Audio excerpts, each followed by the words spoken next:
Welcome to our YouTube tutorial on how to view all group contributors on Facebook.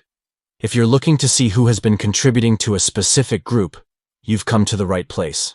To get started, open up the Facebook app on your Android device.